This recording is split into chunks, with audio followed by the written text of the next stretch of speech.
In 1964, Chrysler built an engine so brutally powerful that the men running America's most important racing organization had to make a choice. They could let it keep winning, or they could stop it. And they chose to stop it. Not because it cheated, not because it was dangerous, but because it was beating everyone so badly that other manufacturers picked up the phone, called the officials, and said, "Do something, or we're done." What happened next was never officially announced. There was no press conference, no formal apology, just a rule change, a quiet burial, and an engine that got exiled from the very sport it had conquered.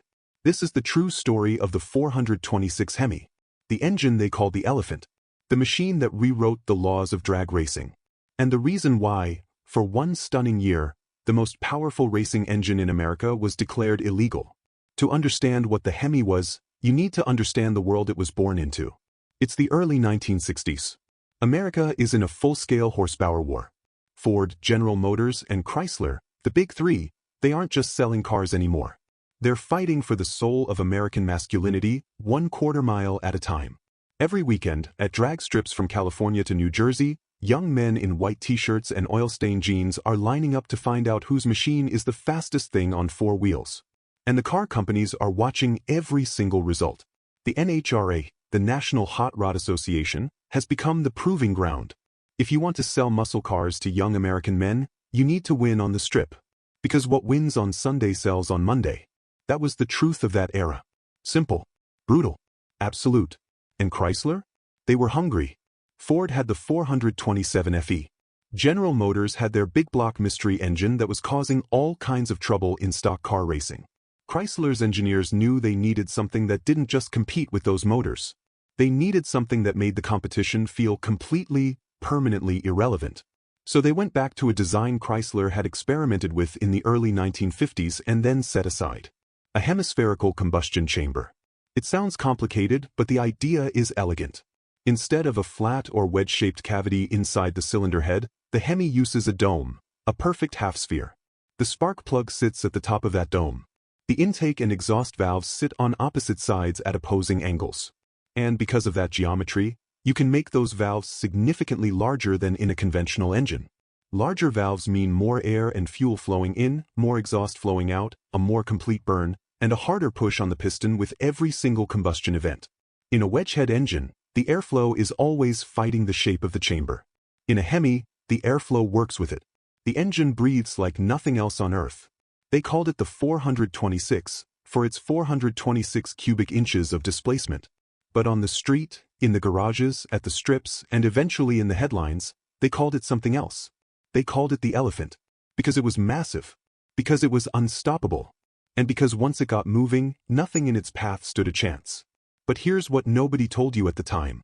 The NHRA didn't ban this engine because of a rulebook violation. They banned it because Ford and General Motors went behind closed doors, made some phone calls, and made sure that NHRA had no other choice. February 23, 1964. Daytona International Speedway. The NASCAR Daytona 500. The biggest race in American motorsport. The Hemi-powered Plymouths and Dodges don't just win. They sweep the top positions. First, second, third, fourth, fifth. Richard Petty, driving a Plymouth Belvedere powered by the 426 Hemi, doesn't just beat the field, he laps them. The competition isn't beaten that day. It's humiliated. And it's only February. The drag strips tell exactly the same story. Chrysler shows up at NHRA events with factory-prepared Hemi cars and proceeds to destroy everything in their class. The super stock and factory experimental categories, the crown jewels of heads-up drag racing, the classes where the most serious competition happened, become Mopar exhibitions. All Hemi finals. Week after week, track after track, event after event. Other teams start pulling out early because what is the point?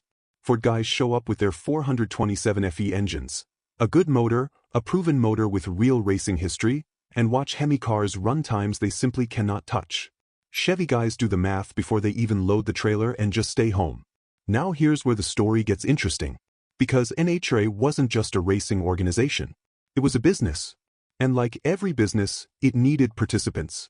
Competitors. Paying entries. Sponsorship dollars from manufacturers who wanted their name associated with winning. When your events turn into a one-brand showcase, the other paying customers stop showing up.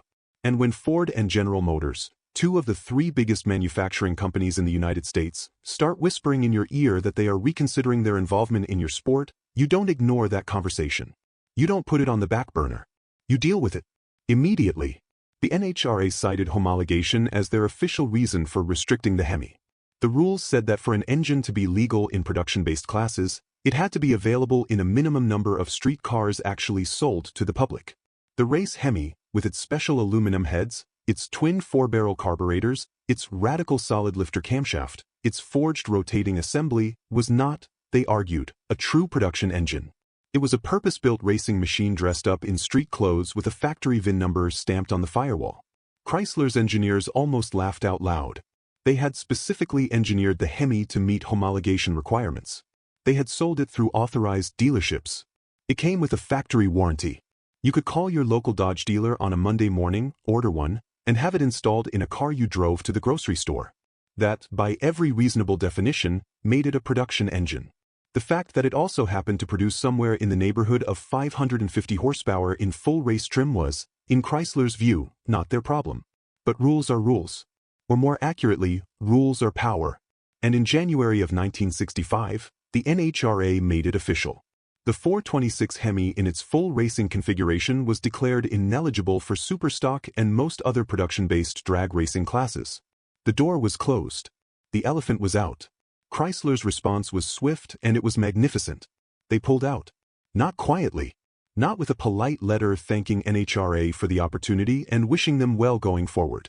Chrysler Engineering announced that they would be withdrawing all factory support from NHRA-sanctioned competition, effective immediately. Their cars would not appear at NHRA events. Their engineers would not be present. Their sponsorship money would not flow. As far as Chrysler was concerned, if NHRA didn't want the Hemi, NHRA could get along without Chrysler. Instead, they took the elephant somewhere the rulebook couldn't follow. Match races. Unsanctioned events. One-on-one grudge runs at local strips up and down the East Coast and across the country. Places where there were no officials with clipboards, no homologation requirements, no weight penalties, no politics. Just two cars at a starting line, a flagman, and the faster one wins. And at every single one of those events, the answer was the same. The Hemi was the faster one. Every time. Without exception. Without mercy. While all of that was happening out on the roads and at the unsanctioned strips, Chrysler's engineers were already working on the move that would change everything. They had heard NHRA's argument. They understood the homologation issue, whether they agreed with it or not. And they decided that if what NHRA wanted was a true production street engine, they were going to build the most magnificent true production street engine that anyone had ever seen. They called it the Street Hemi. Same 426 cubic inches. Same hemispherical combustion chambers. Still fed by dual four-barrel carburetors. But now fitted with hydraulic lifters so it would idle without rattling apart, cast iron exhaust manifolds instead of exotic headers, and a camshaft profile that was aggressive enough to make real power but civilized enough to let the engine pull smoothly from low RPM on the street. The official horsepower rating was 425. The actual output was something Chrysler's engineers were smart enough never to put in writing. The Street Hemi debuted in 1966. Available in the Dodge Charger. Available in the Plymouth Satellite. You could walk into the showroom, point at the order sheet, write a check, and drive home in a car with that engine under the hood. Factory built. Factory warrantied. Undeniably, unquestionably a production engine. NHRA had no argument left. The Hemi came back. And when it came back, the winning started all over again. What the NHRA discovered when the Hemi returned was that restricting it had made everything worse. Because now they had to chase it forever. Every rule they wrote, Chrysler's engineers found a way to work within it and still win. Every weight penalty they applied, Chrysler absorbed and compensated for somewhere else. The story of how NHRA spent the next decade trying to contain the Hemi, and the ways it kept breaking free, is the most important chapter in drag racing history that almost nobody ever tells in full. When the Street Hemi returned to NHRA competition in 1966, the sanctioning body tried to level the playing field with a system of weight penalties. The logic was straightforward enough. If your engine makes significantly more power than your competitors' engines, you carry more weight. The extra mass slows you down. Eventually, in theory, the faster car and the slower cars end up close enough in elapsed time to make the racing competitive again. It is a handicap system, and it has been used in various forms in motorsport for decades. On paper, it made sense. In practice, it just made Chrysler's engineers more creative. The Hemi's advantage wasn't simply about how many cubic inches it displaced. It wasn't just about the size of the engine. It was about the fundamental efficiency of the hemispherical combustion chamber design. The geometry of the dome created a more complete burn of the fuel-air mixture. The valve placement allowed for a more direct flow path with less restriction. The entire architecture was inherently superior at the core task of converting the chemical energy in gasoline into mechanical force. That advantage didn't disappear when you bolted 50 extra pounds to the car. It didn't disappear when you bolted 100 pounds to it. The gap narrowed slightly. The competition could close within a few hundredths of a second. But first place still belonged to the Hemi. You cannot legislate away physics. Chrysler knew it. And quietly, NHRA knew it too. By 1970, NHRA introduced Pro Stock as a new class, what would become the most technically sophisticated and hotly contested category in all of drag racing. The idea was to create a class for the new generation of factory-built performance cars, the 1970 Dodge Challenger and Plymouth Barracuda and Chevrolet Camaro and Ford Mustang Mach-1 that were rolling out of showrooms and onto the streets. It was supposed to be a level playing field. A fresh start. A class where the best drivers and the best prepared cars from multiple manufacturers could compete on equal terms. The Hemi had other ideas. Ronnie Sox, driving a Plymouth Barracuda, the CUDA, powered by the 426 Hemi in partnership with Buddy Martin, won the inaugural Pro Stock Championship.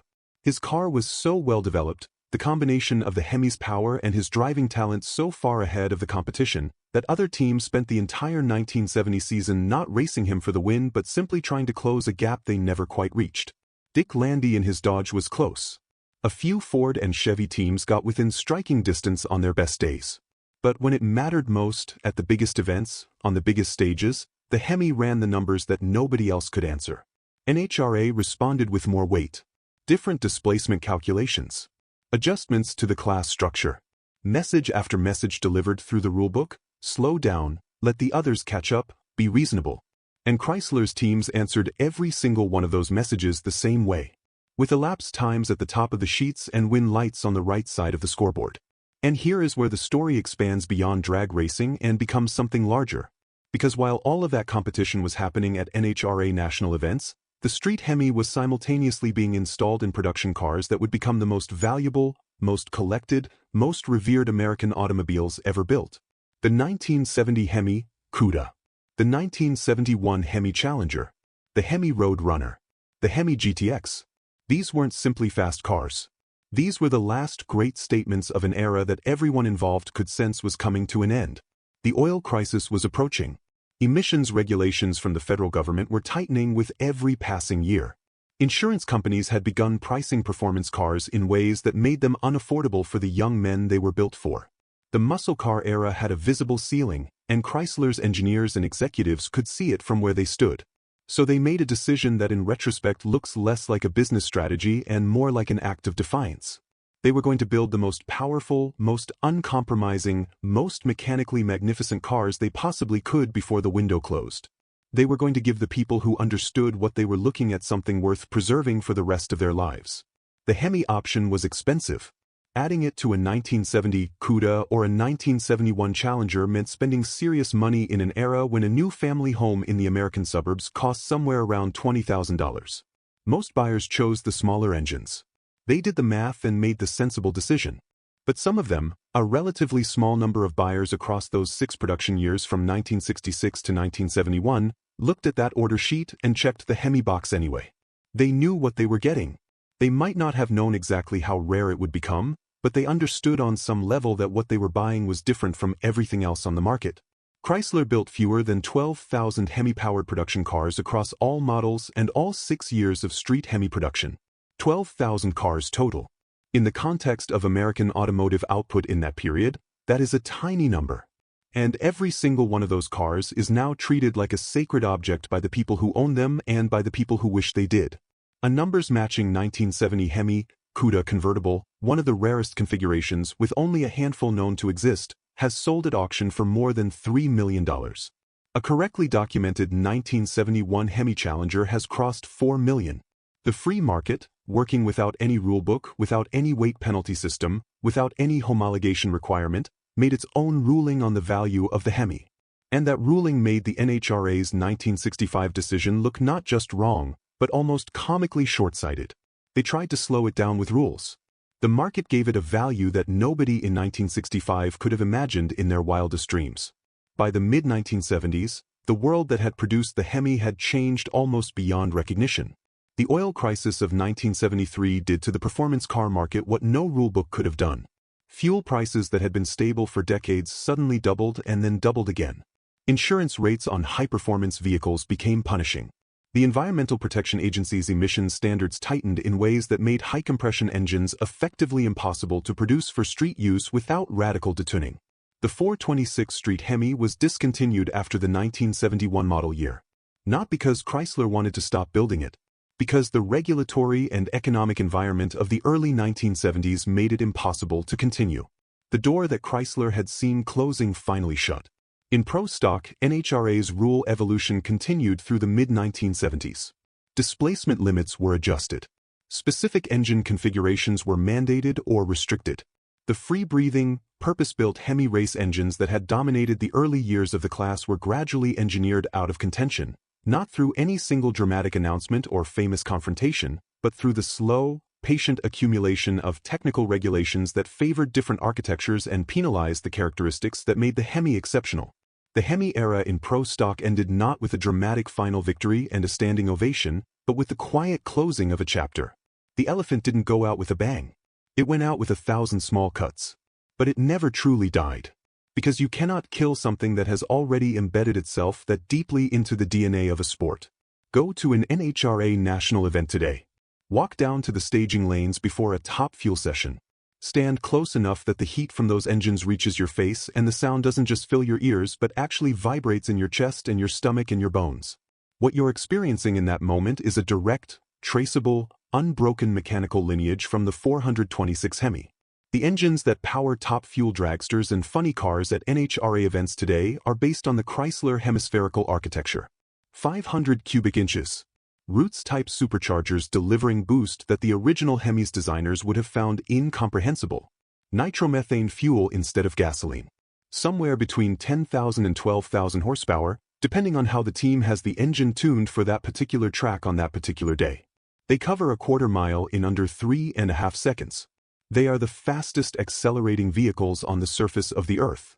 And every one of them traces its fundamental design. The shape of its combustion chamber, the geometry of its valve placement, the architecture that makes it all work, back to the engine that NHRA tried to push out of drag racing in January of 1965. The engine they couldn't kill became the foundation of the sport's most spectacular category. Those 12,000 production Hemi cars from 1966 to 1971 are among the most obsessively documented, most carefully researched, most lovingly preserved automobiles in the entire history of American manufacturing. Collectors have spent decades and small fortunes tracking down numbers-matching examples. Restoration specialists have built entire careers devoted exclusively to returning Hemi cars to their exact factory configuration.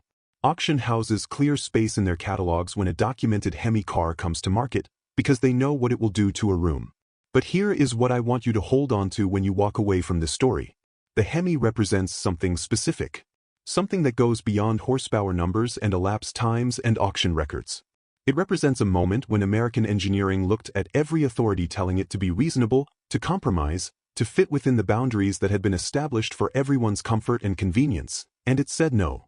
Every powerful institution in that story told Chrysler the same thing. The NHRA said, "Your engine is too dominant, change it or leave."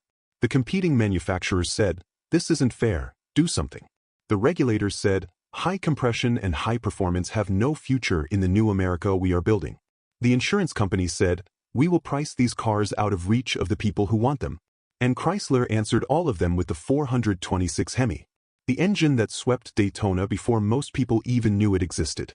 The engine that walked into NHRA's categories and broke them. The engine that got banned, went and ran unsanctioned match races, came back as a street car, got penalized, kept winning anyway, got discontinued, and then, 50 years after the people who built it are gone, sits in a garage somewhere in America worth more than most people's houses. The engine that beats, right now, in the heart of every top fuel car that rolls to the starting line at every NHRA national event held anywhere in this country. They tried to stop the elephant. They tried with rulebooks and weight penalties and class eliminations and emissions laws and market forces and the simple passage of time.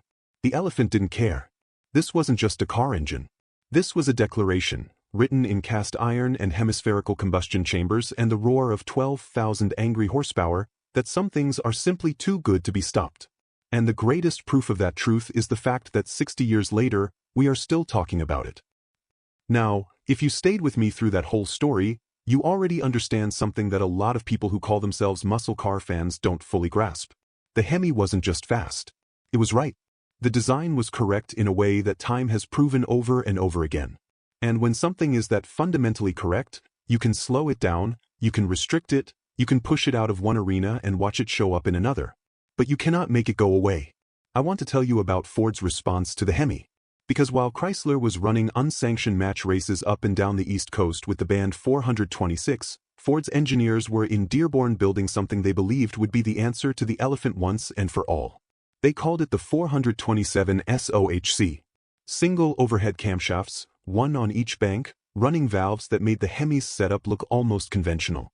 Estimated power in race trim, somewhere around 650 horsepower. Possibly more. NASCAR looked at it and banned it before it turned a single competitive lap in a sanctioned event, not after it dominated, not after it embarrassed the competition, but before it ever had the chance.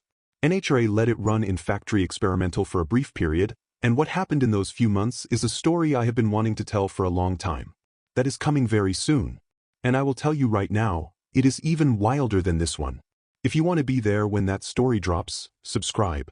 It costs you nothing and it means you won't miss it. And if this story gave you something today, if it reminded you of why you fell in love with these machines in the first place, hit the like button. It helps other people who love this history find their way here. These are American stories.